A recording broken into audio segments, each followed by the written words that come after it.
And for tonight on the agenda, I wanted to just start off with everyone saying your name and your neighborhood and what you'd like to get out of this. And then I'll hand it over to our three presenters, Mike, Brittany, and Eric, who are going to talk about how to pass a complete street policy and policy in general. And then I usually like these advocacy workshops to be pretty informal. So if you do have a question, just unmute yourself. We are a smaller group here, so I don't think anybody will talk over anybody else. So if you do have a question, just feel free to unmute yourself or raise your hand or use the raise hand function and just ask your question. Usually makes more sense to ask a question in the moment as it comes up, but at the very end, we will have a little bit of time for question and answer and a discussion. So without further ado, I figured we can just jump in introductions. I'll start and then I'll pass it over.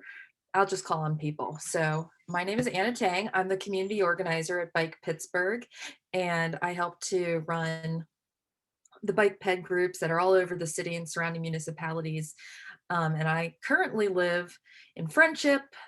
So I'm in the city, but I also grew up in the suburbs, and I'm excited to hear what everybody has to say about passing a complete street policy, because I've actually never personally been part of passing one. So I'm very interested to hear what people have to say.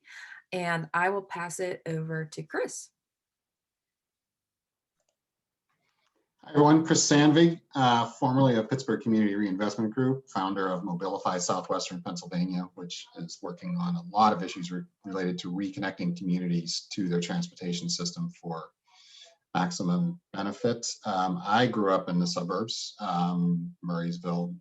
Some would call out there the great state of Murraysville. And I am an avid cyclist. That's my primary mode of transportation. I live in Morningside. My experience with this has been there's a lot of enthusiasm, but when it comes down to actually putting pen to paper and writing and passing something, I feel like there's a bit of intimidation by the people who actually want to do it, both in terms of, how do you write this and how do you sell it to electeds to get across the finish line. So with that, do I pass on to someone else? It doesn't matter. I can call on someone. Thomas. Hello, it's Thomas Wagner. I'm with Southside Smart Streets on the south side of the city. We have, I guess, custody is not quite the right term, but a responsibility over a good chunk of the bike trails. So we kind of keep an eye on things there. We were the recipient of the city's first neighborway, I'm sorry. And so that's been a really exciting development in the neighborhood. Southside's a very walkable neighborhood, and one of the things that attracted me here, and I think a lot of the folks that live here really like the fact that there's things that you can do within walking distance. The flip side of a walkable neighborhood is that parking and traffic are often a problem. And we have a large reconstruction project of the main street through the neighborhood, which is East Carson Street, going on. That's supposed to last about another year. So that's been a pretty large change. I do bike a lot. I have a car, I have a motorcycle, so I'm pretty much out there on the roads using them in every way possible. So it gives me a lot of different perspectives on it. Great. Catherine? Okay, hi everyone. I'm a data analyst with the Southwestern Pennsylvania Commission, and I'm here tonight as a citizen of Bellevue. We also have a very walkable neighborhood with some traffic issues. I'm on the planning commission for my borough, so I'm kind of here to just learn more about how this works and how we could maybe get this going in Bellevue. Great. Thank you for joining. Mary? Hi, I'm Mary. I live in Garfield. I'm just a citizen who rides my bike and my e-bike, and I would love to see more bike infrastructure, and I'm just here to sort of get a peek behind the curtain as to how to make that happen more wherever I live in the city. Cool. Very cool. Jess? Hi, my name is Jess. I currently reside in Mount Washington. I've lived here my whole life, and I'm currently a public ally serving within AmeriCorps. So I'm kind of just here because I'm always interested in learning more about different ways that I can help support different communities and different initiatives that are currently taking place. Great. Thanks for joining. Laura? Okay. Hey there. My name is Laura Zarowski, and I am a writer and photographer who lives in the Upper Hill neighborhood. I am originally from Providence, Rhode Island, but I moved to Pittsburgh 9 years ago. And 3 years ago, I started a project of documenting the city steps here in Pittsburgh, of which Pittsburgh has the largest number of public stairways of any city in the United States. So I have been photographing and writing about those stairs for the last 3 years, and have another year and a half left to go in the project. And through that creative endeavor, I've traveled through, at this point, 65 of the 90 neighborhoods that we have here in Pittsburgh. Mainly as a pedestrian, I've really become very interested in the concepts of how the city steps can be preserved and how they can connect with the bike infrastructure that is being developed, as well as supporting pedestrians, supporting walking mobility of people that are residents in the neighborhood, as well as trying to encourage people to venture to other neighborhoods and to see other parts of the city that they may not be familiar with. And by having friendly walking and biking paths in various neighborhoods, hope to create a more welcoming, inclusive city for everyone. So that is why I am here. Great. Dino?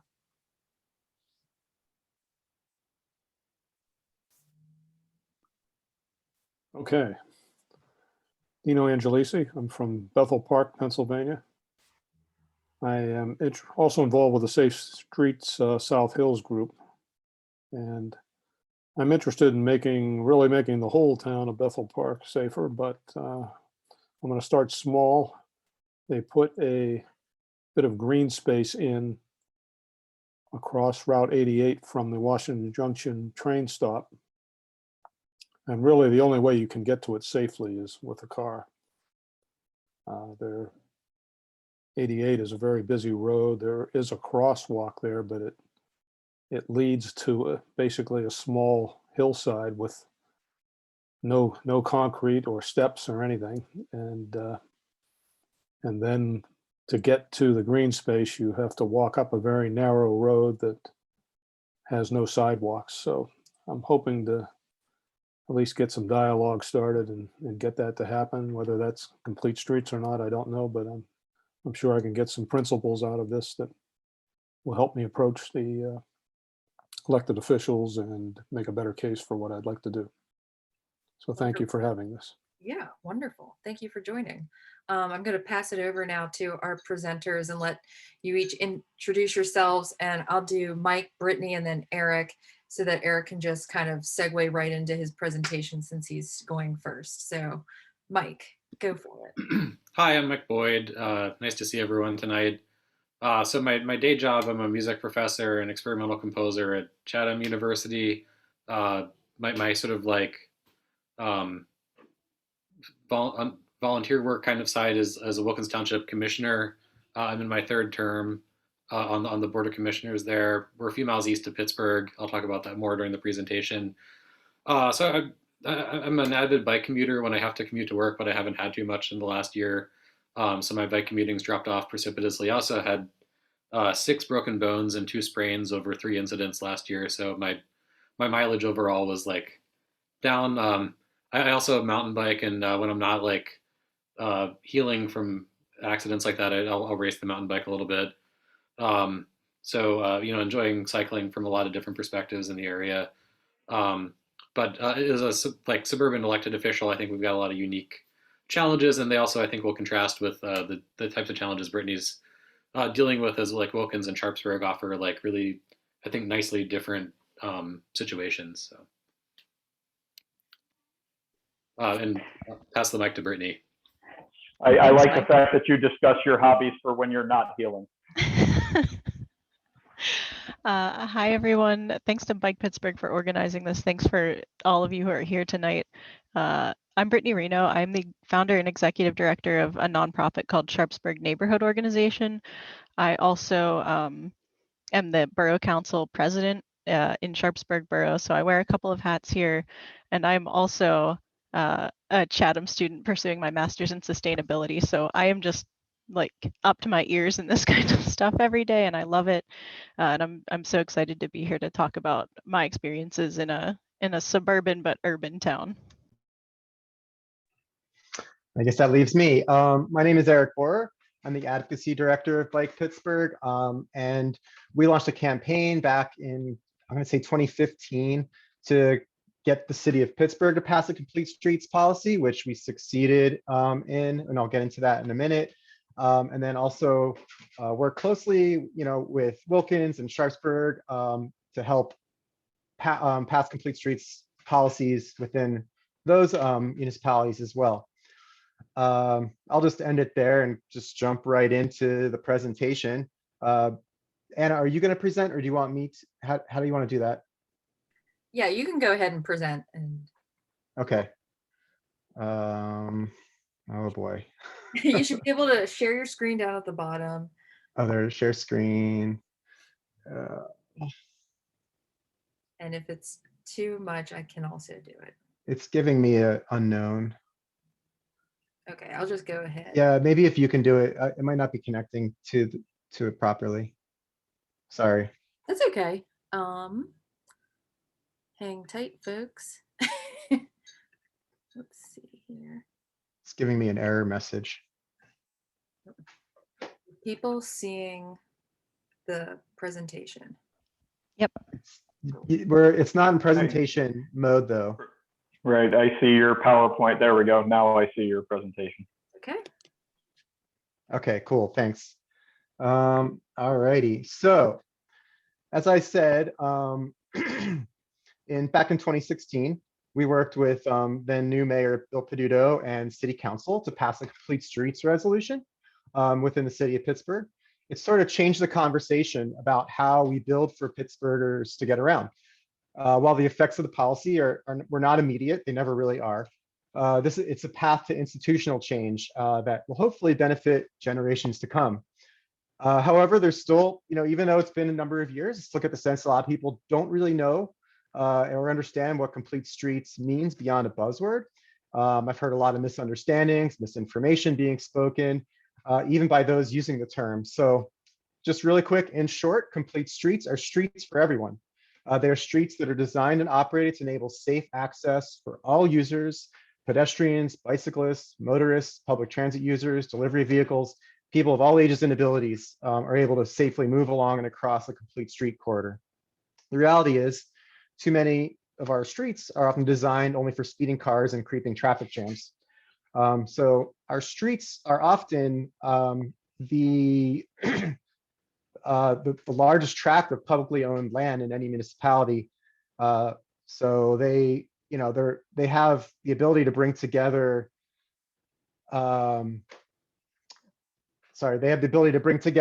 neighbors, draw visitors to neighborhood stores, get kids to school, parents to work, etc. So basically, in short, everybody, regardless of who they are, where they live, or how they get around, should have the choice to travel in a safe and convenient manner.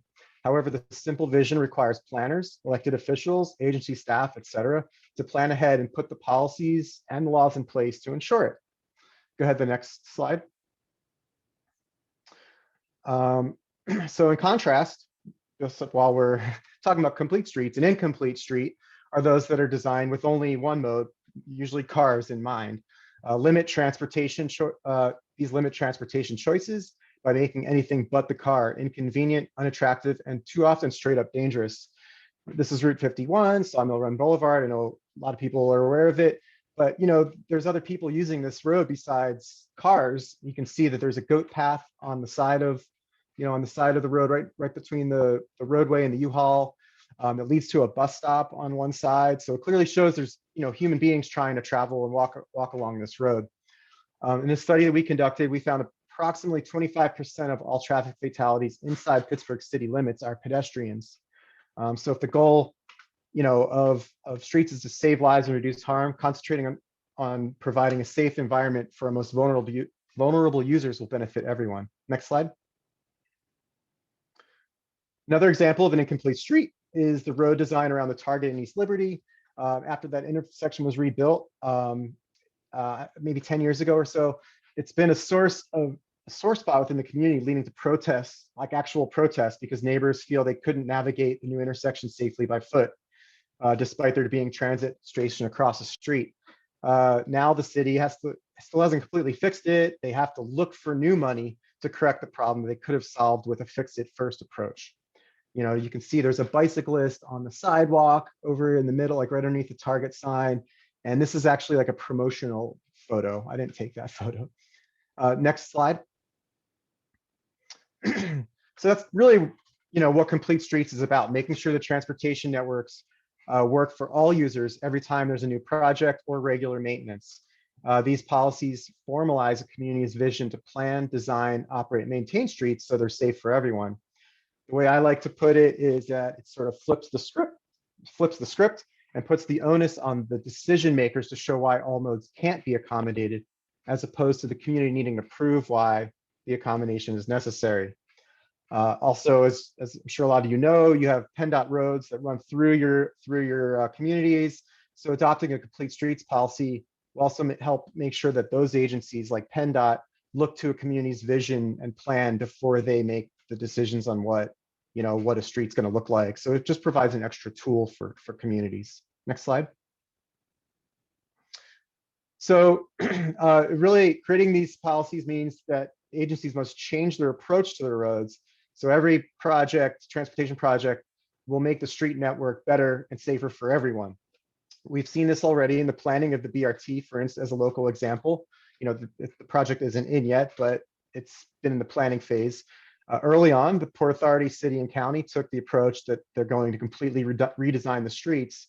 It was really important that they needed to use this opportunity to accommodate all users of the roadway, because otherwise you're going to end up with last-minute wrestling matches over street design. You're going to have bicyclists riding in the bus lane. So all these things. So the idea was to make sure to fix it first and make sure everybody's thought through as they approach it. And we are seeing those results. Hopefully in the next couple of years, this stuff will be built.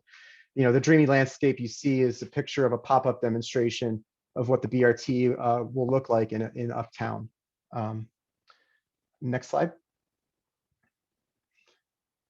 Really quick, the complete streets do not mean like one special street project. It's sort of like an overarching, vision.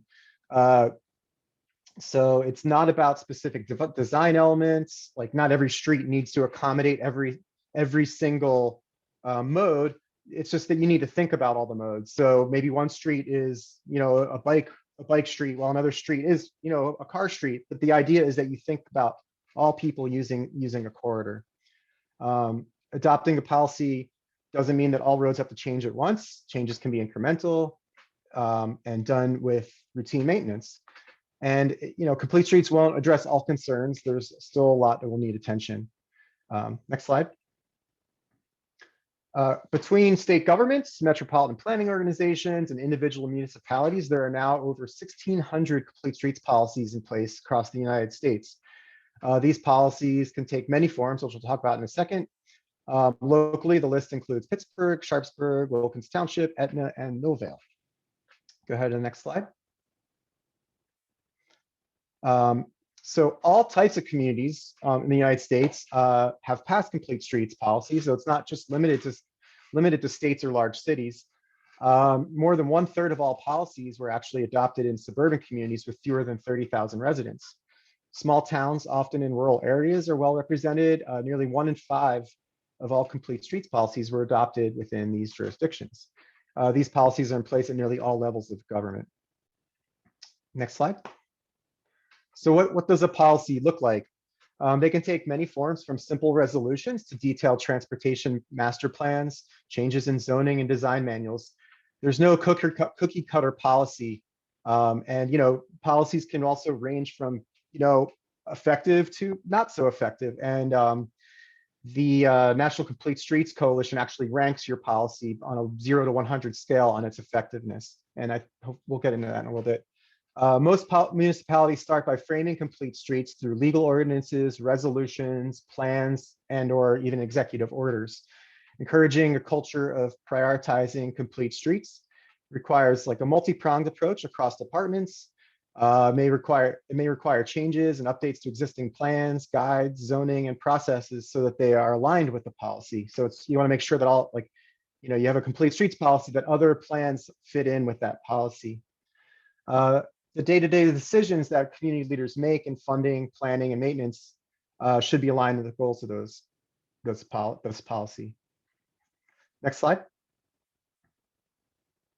So why adopt a policy? Aside from what we've already discussed, there's a lot of other reasons, benefits to adopting a complete streets policy.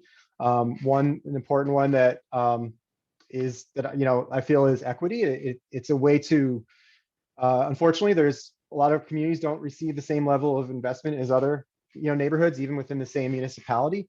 So they end up with worse health and safety outcomes. So adopting a complete streets policy can demonstrate a community's intention to improve quality of life for all its citizens, regardless of their neighborhood. So it establishes that baseline that all neighborhoods deserve a level of safety and public health. Next slide. Economy, cars are expensive, and transit, biking, walking is cheap. It's clear that transportation is a key component to affordability, especially as we all know, city where rents are skyrocketing, minimum wage hasn't changed, and the bus fare may even rise. We desperately need more inexpensive options to get around. Planning for affordable transportation ensures that more people have access to job centers, grocery stores, education, and all the other things we need to get by in this world. The Federal Highway Administration recognizes that transportation is the second largest expense for American households after housing. And this is true in Pittsburgh as well, with the average single Pittsburgher spending about $6,600 on housing and $5,700 on transportation per year. So about 42% of his or her annual income. According to Department of Housing and Urban Development, typical households in auto-dependent neighborhoods spend about 25% of their income on transportation costs, but this number drops to 9% in neighborhoods that are more connected with a variety of mobility options. Next slide. And then efficiency. So when you plan for multimodal planning, you can avoid costly project delays without a policy. Often these bicycle, pedestrian, public transit accommodations are debated really late in the design process and are considered a disruption rather than a necessary benefit to the project. So this can create expensive design revisions, time delays, and erodes public support. The failure to accommodate all user groups can trigger an expensive retrofit project at a later date, as Dino alluded to a second ago, which always costs more than getting it right the first time. And next slide. And then the environment, you can build in stormwater management, health outcomes, improving air quality, reducing carbon emissions. All of these things are addressed by complete streets policies. And then go to the next slide. And so, as I said earlier, Pittsburgh, we started with an executive order, then led to a resolution that council passed. Thanks to this framework, these concepts have made their way into multiple plans, projects, developments, zoning code changes, and other citywide policies and decisions. The policies yielded some concrete outcomes. Pictured here is Phineas Street and Troy Hill. When the city was repaving it, they recognized it was on the bike route, and that it was wide enough to accommodate a bike lane on the uphill side. So they added that as they were repaving it anyway. They had to put the paint back down, so why not make it better? And then they added the piano key crosswalk, higher visibility design standard that the city has put into place. So it's these kind of steps that include complete streets into the rote workings of the city that speak to how these complete streets can benefit the built environment. And with that, you can get more information at our website, bikepgh.org/complete streets. And then that's my email address if you need me for anything. And That's the end of my sort of intro to complete streets. Hopefully I didn't take up too much time.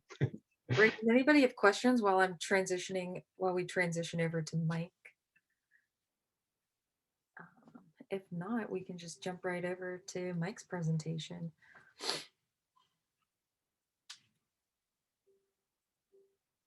Great. Can everyone see my presentation? Is that good? Yep. Awesome. Yep. Okay, so I'm just going to give a quick overview of some of the things that we've done in Wilkins Township over the last several years, including complete streets, but also talk about our active transportation plan as well, just to kind of show the range of things that you can do and what some of the resources are. So as I mentioned, I've been on the Wilkins Township board for, I think this is my 10th year maybe now. And just a quick overview for those of you that aren't familiar with Wilkins. So this is actually our bicentennial year. We're a few miles east of Pittsburgh. You can see we're situated kind of between Churchill, Forest Hills, and Monroeville, Turtle Creek. So we're not that far from the city line, maybe 6 miles or thereabouts. We're on the smaller side. We have like 6,100, 6,300 residents. The new census data hasn't come in yet. And we've got 26 miles of road. Thinking about the structure and some of the important players in this, we have the Board of Commissioners, of which I'm a member, also the Planning Commission and Zoning Hearing Board, the Planning Commission, I think, being the more important other entity besides the Board of Commissioners. And we've also involved our manager and Public Works Department, as well as our township engineer, which is drawn from an engineering firm locally that works with us, and then a range of other communities.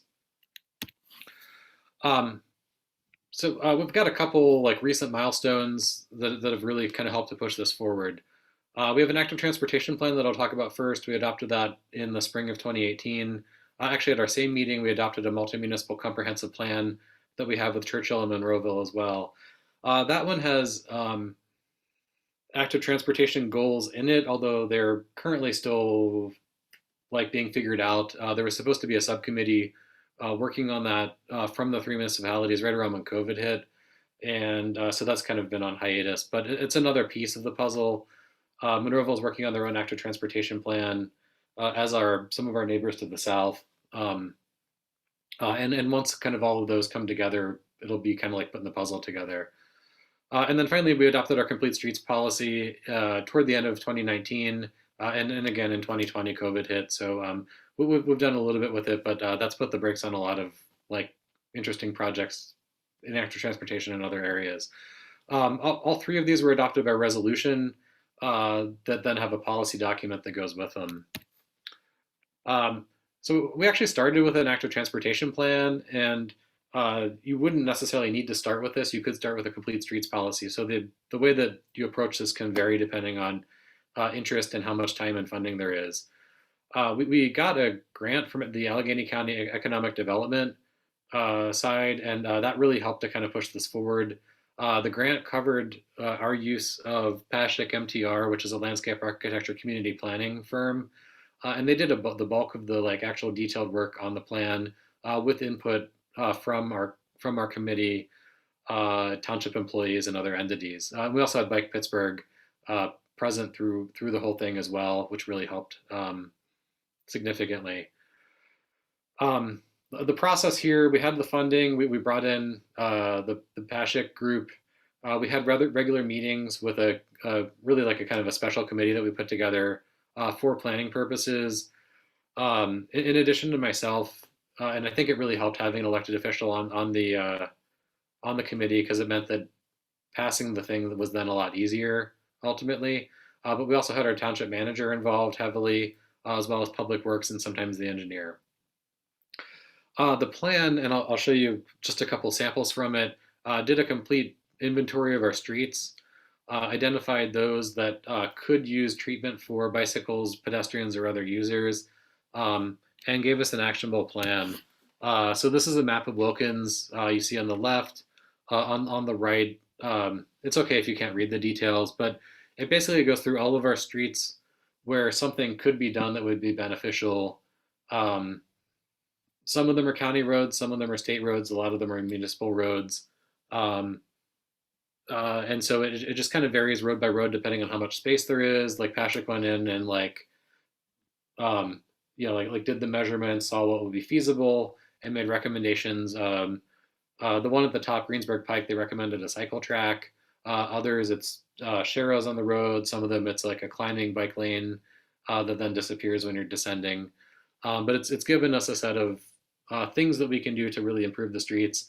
Our process here is like Eric was describing. Our total annual budget is $5 million approximately. It's a little more than that. More than half of it goes to public safety. Paving is a component of like what's left, but it kind of depends on where we're at in a particular year. This is really integrated into the discussions that we have around our paving program. If we're paving a road that's on the list, then we talk about what's in the active transportation plan and we look to see if we can implement it. The complete streets policy came next, and that was actually one of our actionable plan items from the active transportation plan was to develop and pass a complete streets policy. So we use the complete streets workbook, which everyone has access to. We also had regular meetings. We actually could have done this in a lot quicker and more efficient fashion than we thought that we were able to initially. Probably like 2 to 4 meetings, we probably could have knocked it out. It is a bit of reading, but the number of decisions that have to be made really aren't huge, as this ends up being, in my opinion, more of an intent, whereas our active transportation plan is where a lot of the details are found.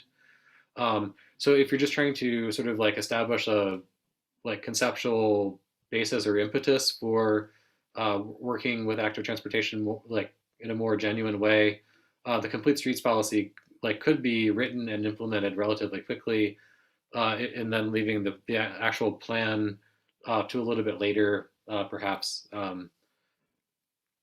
We were just kind of figuring this out as we went, and so we did it in the reverse order, which was fine too.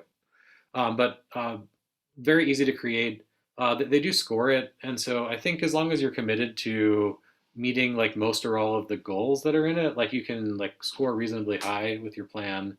And the once adopted, there are a reasonable number of outs if the nature of the street isn't conducive to doing anything with, or if there are huge financial constraints. You're just passing it by resolution, and so you have a reasonably flexible framework if you're working with a small budget like we do. It has really helped to start our discussions as we're paving. So one of our roads, we actually have a Negley Avenue in Wilkins also. It intersects with Highland in a funny way, kind of in the east end of the city. But we actually have some sharrows on Negley now as a result of these two policy pieces that came together, because that was one of the streets that was on our paving program last year. We're typically paving, I don't know, somewhere between 2 and 6 streets a year as a municipality. So it's not a huge number. Certainly, if we had a larger budget, we would do more than we are able to. So the number of opportunities is not that large. I'll mention one of our big hangups has been when we're paving in an area where the sidewalks really could use curb cuts for ADA access. That ends up being a really expensive proposition, and the budget ends up being a factor there more than we would like. Many of our arterial roads are county or state roads. So if you've biked through Wilkins or driven through Wilkins, obviously we're not going to put a bike lane on a 376, but we're probably Route 22. But Churchill Road is a county road, Greensburg Pike is a county road, 130 is a state road. Those are all roads that have space for bicycle or pedestrian facilities. And so the hope is that this will help with that. The county has been a more proactive partner. They actually did a mock-up using our active transportation plan of something that could be done to Churchill Road, which would be amazing. I don't know what the timeline is on when they're going to repave and if any of this is extremely possible, but if it is, it would be a huge win for Churchill and Wilkins, I think. So the Planning Commission and our Zoning Hearing Board do come into play, probably more on the Planning Commission side. What we want to do, and again, I think COVID put the brakes on this a little bit, but is to pass our complete streets policy over to the Planning Commission and say, hey, think about all of our planning or all of our zoning ordinances around land development and so forth. take the complete streets policy and then make recommendations for how we can change our zoning ordinances to kind of reflect this.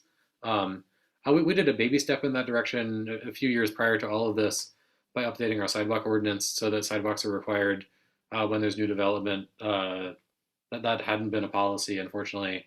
And it will be sort of a patchwork with that one, I think, as it will be with complete streets, where something new comes in, there's a sidewalk to nowhere, but then the property next door develops, and then the two connect, and over a few decades, maybe you get somewhere more holistic. So that's basically where we're at. We're just on a pretty minimal budget, trying to do what we can to make things safer. Until our neighboring communities also do the same, connectivity to Pittsburgh won't be amazing, but we have lots of dog walkers and recreational cyclists as well. So if we can make that safer, that's a win. Until we get all the communities in the east kind of interconnected, which could happen. It's just going to take some time. So thanks everyone, and if you have questions, feel free to ask. Yeah, feel free to just unmute yourselves as we transition over to Brittany. Yeah, I have a question. Go for it. Maybe this is a stupid question, but why does everybody want to build sidewalks instead of building like a multi-use type of a lane? Or if you do build a sidewalk, why not make it wide enough for walkers and cyclists? I see this here where I live. There's a lot of sidewalks, and then they have a lot of grass associated with them. If that was all paved, people could pass each other, and you could have multi-use. And that's just always have wondered why we do things that way. So maybe somebody who's more well-versed in this can answer that for me. I mean, I just offer that a lot of times, maybe without, I don't know, every situation is going to be different, but a lot of times, if there are situations where there is, like, say, a plan in place or a vision to create like a multimodal network like that, it's tough when you have with trails, because you kind of want them to go somewhere. And so I guess I consider, like, as far as complete streets goes, it's a more incremental approach of, like, you're fixing this little section, like, let's make it better. But if you have a plan where there's a trail in place, then I could see a complete streets policy maybe helping implement that planned trail. I don't know if that really answers your question, but yeah, I think there are legal issues around who owns a sidewalk versus a lane in a road, where typically the property owner is the one responsible for the sidewalk versus the municipality or state government, whichever is responsible for the road. State law is somewhat vague on what you are and are not allowed to do on a sidewalk, specifically with regard to bicycles. They are not allowed in business districts on the sidewalks, and there are restrictions on that. So I think I understand where you're going. I think we're stuck with 200 years of accumulated laws and regulations around who owns a sidewalk and what you can do on it versus a lane in a road. Also, in order to take property to build a road or expand a road, that would have to be eminent domain, and actually the whichever government wanted the land would have to take the land, versus telling a private property owner that in order to build your 11-unit complex on this land, you must put a sidewalk in on your own dime and on your own property. So I think there are some pretty significant legal issues around that. Yeah, I'd like to push back a little bit and just give some anecdata on this. So I grew up in a housing development that was strictly residential, and the municipality was disinterested when it was first built in actually putting in proper sidewalks beyond, like, quarter mile from its business district. So they painted a white line on the right side of every road leading up to the elementary and junior high, which were exclusively walking schools in that housing plan. And the people who were using that, particularly children, Several of them were struck by cars because there's no physical barrier between the pedestrian and the car. Now, that's not to say that people on sidewalks won't be struck by cars, but paint on the road alone doesn't really preserve pedestrian safety, nor frankly a bicycle safety. But from my experience has been I felt a little different on a bicycle than as a pedestrian. That separation and that grade separation, I think, is absolutely important for pedestrians to have their own space, because they have a less ability to get out of the way of what's coming their way. It also really just says to the public that, you know, walking is allowed here and we want you to walk. So there is importance to it. So. Yeah, I think I agree. And like Pashik, when they did the plan for us, like there weren't any like integrated like bike ped spaces. Like they would do a sidewalk, maybe adjust the width of it, but it would be a sidewalk and typically a climbing bike lane on most of the roads where that would fit in. And in some cases, just a sidewalk and then like bike in the road. I think on the cycling end, the grade differential, you want to avoid like hopping up and down off of stuff probably. And also as we're thinking about the pedestrian side with the, if we're thinking about equity around like ADA accommodations, I think Chris is right that kind of like keeping it separate and away from the probably quicker bike traffic would be safer for someone, for example, in a wheelchair. But yeah, certainly like what you're describing popped into my mind, but it didn't come up in our plan, and I'm assuming probably for good reason. Although I don't know that we fleshed that out in our meetings. Brittany, are you ready? I'm ready to go. Although I love the topic of sidewalks, and I don't really get into it, but it's such an important one in Sharpsburg. Because some of our sidewalks were last poured during the Works Progress Administration. And a lot of people here don't have money. So when we're talking about equity as like a mobility issue, of course, sidewalks are critical. But then when you're asking a family to spend $5,000 that they don't have to report their sidewalks, that's another component of equity that we struggle with here. So anyway. Or levying a fine on them for having the sidewalk be in exactly. poor repair. And meanwhile, to be honest, if they had the money to pay for it, it probably wouldn't be in poor repair. So it's sort of kicking someone when they're down on that one. Right. Yeah. So a little bit about Sharpsburg for anybody who isn't familiar with the community. We are, as you can see by the photo to the right, a pretty densely built urban community on the Allegheny River. We are a first-ring suburb, technically, of the city of Pittsburgh. So we are right across the river from Highland Park, Morningside, Lawrenceville. We have about 3,400 people. 23% of our residents have no personal vehicle of their own. And about 27% of our residents are living in poverty. We have a really high, something like a third of the households with children in them here are led by single parents. So we have a lot of kids here and a lot of single parent homes. We've got a 13 change percent unemployment rate, which is much higher than the county average and the state average. And then we've got these air pollution and flooding issues that the flooding issues are one thing, but the air pollution is pretty directly related to our proximity to Route 28, which you can see in the foreground there, but also the railroad, which runs along the Allegheny River, and also just our geography sitting in a river valley at the bottom of a pretty steep cliff. We have point source pollution coming from industrial sources across the river that then just get to Sharpsburg and sit. Especially during episodes of inversions with the weather. So we don't have a ton of resources here. So when we do stuff, we have to make sure that it's ticking multiple boxes in terms of addressing our challenges. So enter complete streets. I'm kind of going to reiterate a lot of what Eric just said, but I think this will be valuable in giving a local example of the ways in which those things he said are really true. For Sharpsburg, if I were to come in and say, hey, I want to spend a lot of money on bike infrastructure, that's not necessarily going to fly because we don't have a huge discretionary budget for things other than public safety and keeping the lights on, for example, paving the streets one by one every few years. So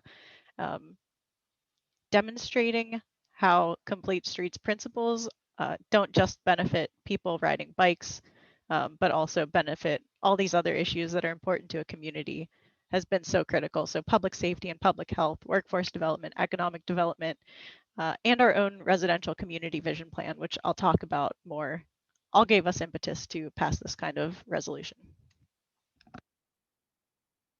So here's my first example. This is one that resonates really well in Sharpsburg and in a lot of communities like Sharpsburg that I've seen. The issue of public safety, this goes beyond politics, which can be a contentious thing if you're talking about bike ped infrastructure typically. But when you get down to it, regardless of your political affiliation, your age, your income, you don't want to get hit by a car. And that's a pretty universal truth. You don't want your kid to get hit by a car. You don't want your mom or your grandma to get hit by a car. So in this example, we're looking overhead at Kennedy Park, which is right in the center of town. It is a hot spot. We've got two businesses to the right, a gas station and convenience store, which is a pretty big draw in a town without a grocery store, and also Hitchhiker Brewery, great local business, has a lot of traffic coming into it. If you look at the intersection on the right, you've got 4 ways to pull out of the gas station, and then an additional 1, 2, 3, 4, 5 roads coming out in that area. So we've got approximately like a 7 to 10 way intersection here that had no crosswalks in a town with about a quarter of the people not having cars. So this is one of our first target areas in terms of expanding pedestrian infrastructure. It'll eventually, I hope, be a target for expanded bike infrastructure, like a bike lane up here. But like Eric said, you're not going to put every single piece of infrastructure on every single street, but you can find those places where they would be most beneficial, where they can fit, and where they would enhance public safety the most. So after, I think, 4 or 5 years of me being on the local government, I finally got crosswalks installed at this monstrous intersection. And it's that kind of small win that feels good, even though it feels like it shouldn't take that long to make. But like Eric also said, this isn't a silver bullet fix. This complete streets policy work, it is really just expanding the conversation or starting the conversation about what the community values, what we prioritize, whether we want to get hit by cars or not while we're walking. And so just starting to have those conversations in everyday decisions that you're making makes a huge difference in the long run, even if it doesn't happen overnight. On the issue of public health, like I said, we're a food desert. We have a high smoking rate. We have no doctor in the borough, no primary care physician, high rates of hypertension. And although they're not all mobility disabilities, we do have about 20% of our residents living with some sort of disability, and a lot of them are using walkers and wheelchairs and canes. So we want to make sure that people aren't just able to walk safely around town or travel safely through town without a car, but that they actually enjoy it, so that they are incentivized to do it because it's a pleasurable activity and not just a necessity. Here is Complete Streets, or not Complete Streets, Open Streets, an event we started having a few years ago. We shut down our business district Main Street and just let the people in. They can rollerblade, they can bike, they can walk. But getting people comfortable with the idea that cars are not just, or roads are not just for cars, they are public spaces that can be safe for everyone to use. That's been a really helpful mindset shift for us as a community.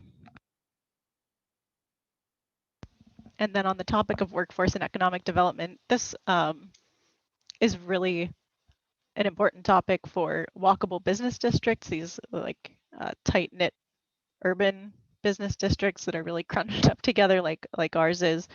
But even in places like a Bethel Park or another South Hills community or a North Hills community, if you build infrastructure for people to walk around, they start to understand that people are welcome and able to be there. And so they start walking from business to business, and they do start spending more money there. And on the topic of connecting, I know Mike talked about this a lot. To not have neighboring communities involved in similar stuff is a challenge, but often when they see your community working on stuff like this, they start to understand the value and want to get involved themselves. So I'm going to talk a little bit about how we did it, which is with a lot of help, both internally in the community and outside with partner organizations. So I'll talk about the partners we worked with to pass our Complete Streets resolution. I'll talk about affirming that public buy-in throughout the community and understanding what the needs and challenges and wants and dreams of the community are, as well as the process really quick of drafting and passing the resolution, which actually is the easiest and quickest part of the whole thing, especially if you're just doing one of those resolutions that kind of declares your intent to focus and prioritize on that issue.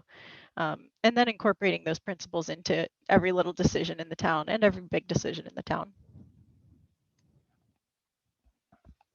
So some of our partners are here, familiar names. Connect is the Congress of Neighboring Communities, and I think this partner, which is housed at the University of Pittsburgh, it is a partnership of all sorts of municipal governments, including the county government and the city of Pittsburgh government. And we talk about all sorts of shared issues in here. And one of them is Complete Streets. So this has been a really useful tool for me as a public official to build a relationship with my neighboring community members. So like O'Hara Township and Aspinwall and Etna, our surrounding communities, even the city of Pittsburgh, understanding where they're at with bike ped work, understanding how we might work together to close those gaps between our communities has been critical. The American Heart Association in Pittsburgh is incredible. I didn't get involved with them until we started working on this project, but they were so huge in offering assistance around some of the organizing that I'll talk about in a little bit, but also pulling up drafts of Complete Streets legislation in other communities so we could kind of sift through and find things that were good that we might want to incorporate in ours. And Bike Pittsburgh did the same, obviously. Like Anna's at all of our bike ped meetings, and they've been invaluable in helping us figure out how we can pass it, when, and what other projects we could incorporate into the process.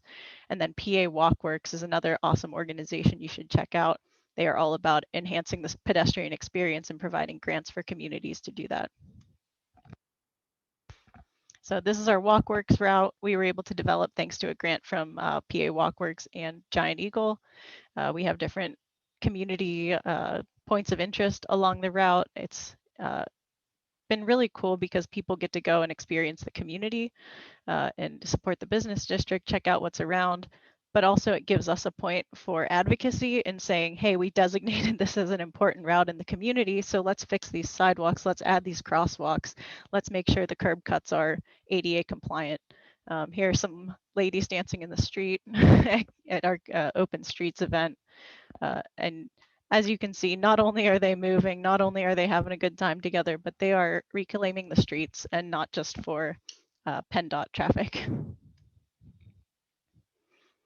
This was a really cool tool that I guess this was the American Heart Association found us these, or Anna, do you know if Bike Pittsburgh gave us these?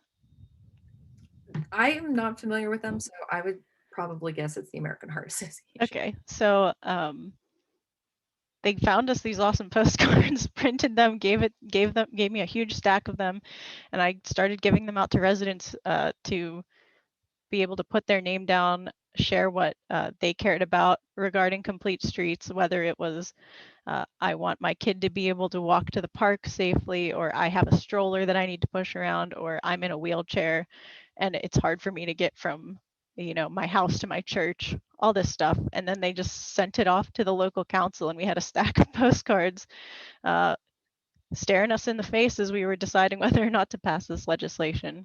And then also the community vision plan workshops, where we got to talk to people of all ages across the community to figure out what was important to them. And as you can guess, being able to walk safely around their urban community was important to a lot of people. Here's just a little bit about our design process. We worked with Evolve EA, which is an amazing firm that helped us with a complete community vision plan, which includes mobility work. And here's what our urban systems intro page looks like. Essentially connecting people to each other, connecting people to nature where it exists, rehabilitating nature where it used to exist and doesn't anymore. And really building out those special arterial spots where we can incorporate more bike infrastructure as well. So here's me passing my little resolution. It's not an ordinance. It's not necessarily legally binding, but like I said, like Eric said, it really opens up that conversation and says, hey, this is a priority, not just for Brittany, but for a lot of people in the community, and for the local government too. So in terms of this opening the conversation up and infiltrating its way into everyday decisions, this lot, which was a vacant building that was falling down, we got money to tear it down. It could have been a parking lot. And I think if this kind of advocacy hadn't been in place, if this conversation wasn't happening, it probably would have ended up as 8 parking spots, giving people no reason to come to it except to park and maybe dump their trash. And instead, it's this great green space, the only green space in this part of town. Has some stormwater infrastructure. It's not huge, but the healing power of being able to walk to a park and sit near grass, and now there's public art there. You can learn about the stormwater infrastructure that's in place there. It's a cool spot, and people still find a place to park. This is what is now the Etna Sharpsburg Gateway Parklet, but for generations, it was a PennDOT construction staging area.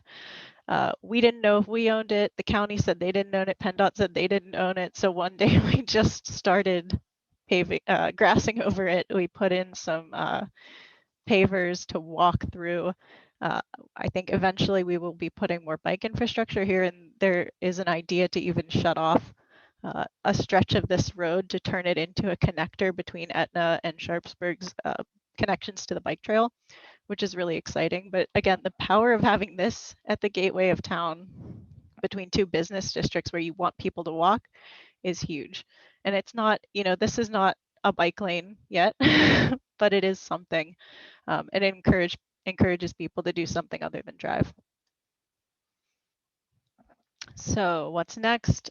Enforcing this on a larger scale with new developments that we have coming into town, especially the riverfront development that we've got. We've got a complete Main Street streetscape redesign kicking off right now that is starting with new curb cuts, new ramps, new sidewalks, all of that. So that's exciting. Keeping up the grant seeking for new infrastructure, huge. And then just encouraging people to get comfortable with walking and with biking through special events. So that's all I've got. Thank you all for listening. Thank you so much. And thank you to Mike and Eric for presenting and talking. I know we're at 7:02, so if you need to leave, feel free to leave. But if everybody doesn't mind the speakers sticking around for maybe 5 minutes to do some Q&A. So I'll just open it up to the floor for people to unmute and ask your questions. And thank you so much. It was so wonderful to hear how much is going on in everybody's communities. So it was very inspirational. That was very cool, Brittany. I think my sense listening to you was every sentence you had could have been a master's thesis on its own. So there was a lot of ground you covered in a very short amount of time. When I was listening to you talk about the vacant lot, and I was thinking to myself, everyone always says that no one comes here because there's no parking. And yet, out of all the places you've ever gone, name me any time when you went to some place specifically because they had great parking. That's not how it works. If whatever is there is worth going to, you'll figure out a way to make it work. I realize that's not a transportation engineer's opinion, but somehow it works. Does anybody have questions? There was a lot to digest. Any questions about passing it or just comments? Anything? Thomas, did you unmute? What have you heard in terms of feedback from local citizens in any of the towns? I live in the city. I think the dynamics of city politics is quite a bit different than it is in the smaller outlying boroughs and townships. How have people approached it? Is it a good thing, bad thing, some of both? Well, I largely had indifference. I think, we had like a meet and greet to discuss our active transportation plan. And it was like largely John Burkle and I, who was like the lead consultant from Pashik, just like chatting and hanging out. Um, it's really like a twofold thing. I mean, I think it does benefit the residents that we have, but we're also like planning for the next generation at the same time. Um, we didn't get tons of feedback. Even on our committee, we had a committee member that wondered if this is even worth it because it's very hilly and, we're a couple towns out from the city and, uh, like sort of had that question. And it's kind of a mixed bag. We're, we're not raising taxes to do anything. So, I think that, that goes a long way to like not having people stressed. I think where we will hit problems will be if we are looking at a project that's going to reduce street parking to accommodate something like.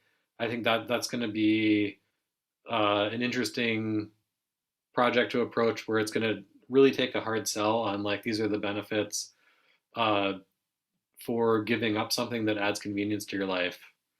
But we haven't gotten there yet because we're kind of really in the infant stages. We haven't been able to do all the like really amazing things that Sharpsburg has done. So I'll echo a lot of what Mike said, but also in Sharpsburg, I've found, especially in the past couple of years, people are demanding more, which is amazing because, and again, it's not like one thing is the riverfront trail. Pretty much everybody wants that. That's, kind of hopefully a foregone conclusion, whether it's 2 years from now or 20 years from now, but that'll happen. But people want the sidewalks fixed, and they understand kind of what the trade-off is with the cars and the parking, and parking is still the biggest issue that I get complaints about. But they understand what we're doing now and understand how it benefits them, which is pretty cool. I just wanted to add, as far as what Mike was done in Wilkins Township, I'm now sitting on a committee in Forest Hills that's thinking similar lines, and they often do like inventories of, what's going on in the neighboring communities, and the stuff that Wilkins has done is now brought up in the Forest Hills like planning process. They're like, well, Wilkins did this, and so now you start to see these conversations like sort of snowball. I mean, hopefully, or domino, or whatever the analogy is, across some, the municipalities. yeah, if we were set up logically, like Forest Hills and Wilkins would be the same town, but we're not. I mean, and historically, Wilkins actually covered really a city line through like Monroeville and Plum. And if it was still that way, like all the stuff would be so much easier, but it's not. So, it is what it is. Yeah, That's interesting. Part of O'Hare. I didn't realize that there was that. I mean, I guess for lack of a better term, that the municipalities were cheating off each other's tests, which is a good thing in this case. I think there's definitely, I guess what you're saying is sort of a positive feedback loop there. Yeah, there's no points off for like plagiarizing ordinances and resolutions. I mean, like when we did oil and gas 6 years ago, which was a big push, we looked at like what everyone else was doing and then added our own sort of like touch to it. Or quite frankly, seeing what someone else has done that really didn't go well, and well, you probably shouldn't do that. Yep. Great. Jess, Laura, Dino, Mary, anyone have questions? Laura. No, I was just going to say, I don't have any other questions, but thank you so much. All of these presentations were really excellent and very, very inspiring. Lots to think about. And I guess just to put in as an aside, part of the reason I attended this is that, Anna, you are probably already on this, but knowing that funding has come through for the pedestrian bridge in Brighton Heights on the north side, and what's going to be happening there in terms of like kind of reconnecting a lot of Brighton Heights to the park that's up there on the north side. And just, trying to think about like, how can these complete streets, because there's going to be so much funding for that pedestrian walkway. And there are also a number of city steps that are in the Brighton Heights neighborhood, and, how it connects to the bike paths that are going to be, going up, I believe that's like California Avenue on the north side. Like, how all of those things can kind of come together in the planning stages over the next couple of years. So that way we see more, bike infrastructure, more pedestrian friendly infrastructure that connects everyone, to the park and to the neighborhood. And so this is all exciting for that. So Actually, I thought you were going in a different direction when you said the bridge. I was thinking you meant the brilliant trail that they're in the process of trying to acquire from the railroad that would connect Highland Park over to Aspinwall and I guess indirectly to Sharpsburg, Etna, Millvale. yes, and Homewood, yes, yeah, that is a really great idea. Although because I'm the city steps person, there aren't any city stairs near that. So it's not that I don't care. It's just not completely on my radar. Whereas the pedestrian bridge in Brighton Heights connects a whole bunch of things in the Brighton Heights and Marshall Shadeland neighborhoods. So that is kind of what's on my mind. But that trail connecting Homewood and Aspinwall and everything is really fantastic and interesting to see as well. So fingers crossed. We are at 7:10, so I think, does anybody have a question that didn't get asked it yet? Now's your chance. Please reach out to me if anybody wants to talk more about this stuff. Obviously, you can tell I'm quite passionate about it. Yeah, my contact info is up on the township website. Also, I drug out my Bike Fest 2012 T-shirt for tonight.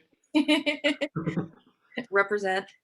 I will be sharing this recording, and I'll put everybody's email and contact information there. So when I share it out and, send this recording, you'll have everybody's contact information there too. And always reach out to me if you have any questions. There will be a couple more advocacy workshops this year. The next one coming up is later on in May, talking about bike infrastructure in general. And I'll also be doing an Instagram live, just answering advocacy questions. So if you do have any more questions, I'll be available all day in a few Tuesdays from now.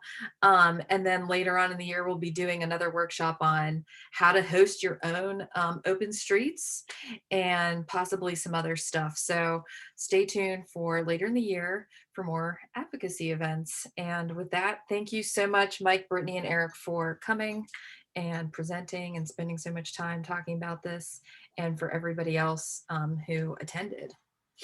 Really, it's really nice to see so many people care about all these issues. Thanks for listening, everyone. Yeah, so thanks for joining in yet another Zoom meeting. Bye, everybody. Good night.